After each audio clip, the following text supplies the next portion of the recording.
Les poches sont généralement placées sur le côté gauche des chemises car la plupart des gens sont droitiers. Est-ce un mythe ou une réalité? C'est une réalité. De nombreux produits sont fabriqués à l'intention des droitiers. Les gauchers le savent bien. Par exemple, dans les transports publics. As-tu déjà remarqué que le scanner qui valide ton titre de transport est généralement du côté droit? Et c'est la même chose pour les objets du quotidien et les appareils ménagers. Les ciseaux, les pinces à épiler, les ouvre-bouteilles et de nombreux autres articles du même type sont avant tout conçus pour les droitiers. Il en va donc de même pour les poches de chemise.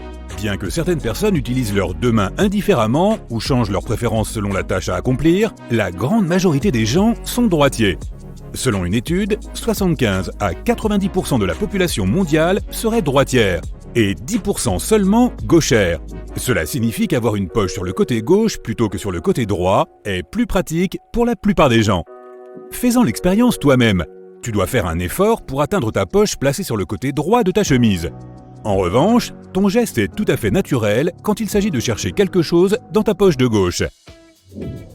Manger plus de protéines permet d'avoir des muscles plus gros. Qu'est-ce que tu en dis, cher adepte du culturisme? Mythe ou réalité?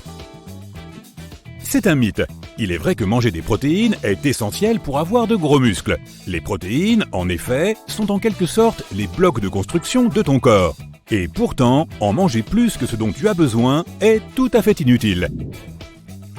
Tout le monde devrait boire 8 verres d'eau par jour. Penses-tu qu'il s'agisse d'un mythe ou d'une réalité? C'est un mythe.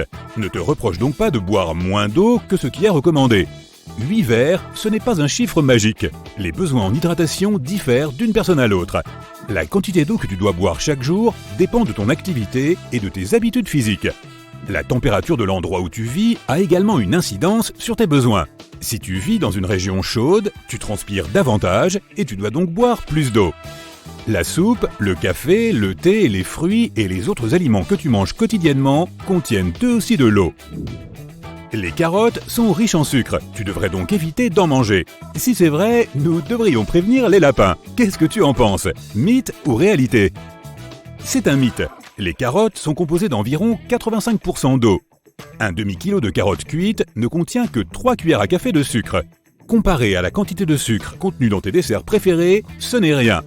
En outre, les carottes sont riches en composés phytochimiques et en manger peut aider à réduire la glycémie. Les gens du Moyen-Âge croyaient que la Terre était plate. Est-ce un mythe ou une réalité? De toute évidence, la Terre plate est un mythe, mais l'histoire construite autour de ce mythe l'est aussi. On ne peut pas dire qu'à cette époque, le monde entier doutait de la forme sphérique de la Terre. Ils faisaient les mêmes observations que nous faisons aujourd'hui. Par exemple, les gens du Moyen-Âge pouvaient voir, tout comme nous, que la lueur du soleil au lever et au coucher forme un arc au-dessus de l'horizon. Les Vikings portaient des casques à cornes. Est-ce un mythe ou une réalité?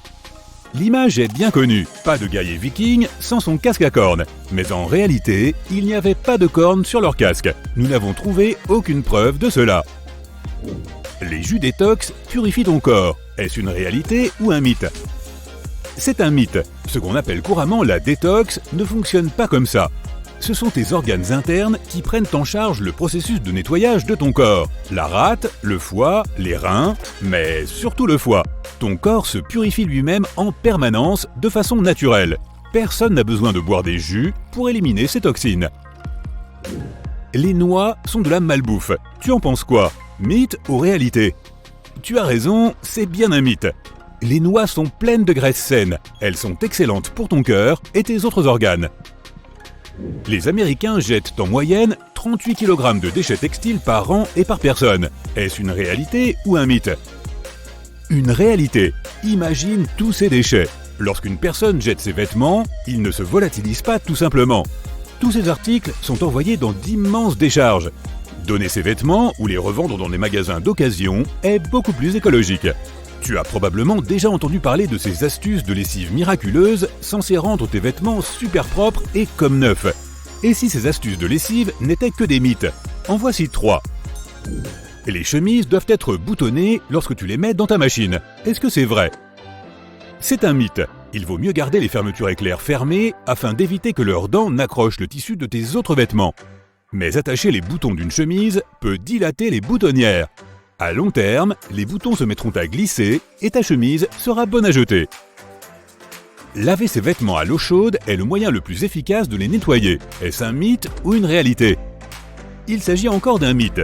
Tu veux débarrasser tes vêtements des microbes. Cependant, l'eau chaude seule ne suffira pas pour cela. De nos jours, de nombreux détergents sont parfaitement capables de nettoyer nos vêtements dans de l'eau froide ou tiède.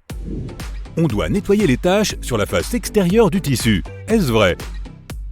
La plupart des gens appliquent de l'eau et du savon directement sur la tache en commençant par la face extérieure du tissu. Mais ce n'est pas la meilleure solution. Il vaut mieux commencer par la face intérieure. La tache peut s'enfoncer plus profondément si tu la traites par l'extérieur. Essaie de faire remonter la tache à la surface plutôt que de la repousser vers l'intérieur. Écouter de la musique est efficace pour apprendre une nouvelle langue. Est-ce un mythe ou une réalité? C'est une réalité. Des scientifiques ont déclaré qu'écouter une chanson et fredonner en même temps peut nous aider à apprendre une langue. De nombreuses personnes ont des difficultés à apprendre les règles de grammaire. Pourtant, dans notre vie quotidienne, nous ne les suivons pas toujours forcément. Les chansons peuvent nous aider à mémoriser des expressions courantes. Les scientifiques ont également affirmé que la musique permet de se souvenir de nouveaux mots et d'enrichir son vocabulaire. Laisse-moi te donner un exemple. Tu te souviens de ta première année d'école? Eh oui, la chanson de l'alphabet. Es-tu une personne du matin ou un oiseau de nuit? Dans tous les cas, il faut que tu sois au courant des réalités et des mythes concernant le sommeil. Une personne a réussi à rester éveillée pendant 11 jours de suite. Penses-tu que c'est possible ou est-ce une légende urbaine? C'est une réalité. Randy Gardner a établi le record de la plus longue durée de veille. Il s'agissait d'une expérience scientifique conduite par le docteur William C. Demant qui étudiait le sommeil à l'université de Stanford. Ce docteur a enregistré et surveillé l'activité du sommeil de Randy Gardner et Gardner a réussi à rester éveillé pendant 11 jours et 25 minutes. Ton corps finit par s'habituer à moins de sommeil, mythe ou réalité? C'est un mythe. De nombreuses études prouvent que ton corps, et ton cerveau en particulier, ne peut pas s'habituer à moins dormir. As-tu remarqué qu'après quelques nuits d'un sommeil insuffisant, tu commençais à te sentir plus patraque pendant la journée? C'est ton corps qui essaie de s'adapter à son manque de repos. Le manque de sommeil à long terme affecte tes performances, ta concentration et ta prise de décision pendant la journée. De nombreux adultes n'ont besoin que de 5 heures de sommeil ou même moins. Est-ce que c'est vrai? Là, c'est très facile, c'est un mythe. Les experts de la National Sleep Foundation recommandent aux adultes de dormir entre 7 et 9 heures par nuit. Certaines personnes présentent une mutation génétique qui leur permet de se réveiller en pleine forme après une courte nuit de sommeil. Mais ces personnes sont des exceptions, 1 sur 4 millions. On dit des gens qui sont capables de s'endormir n'importe où ou à n'importe quel moment qu'ils sont de bons dormeurs. Qu'en penses-tu? Mythe ou réalité? C'est un mythe. Un bon dormeur dort suffisamment et à des heures régulières. Les chats passent les 2 tiers de leur vie à dormir. Est-ce que c'est vrai selon toi? Cela ne te surprendra probablement pas. C'est bien une réalité.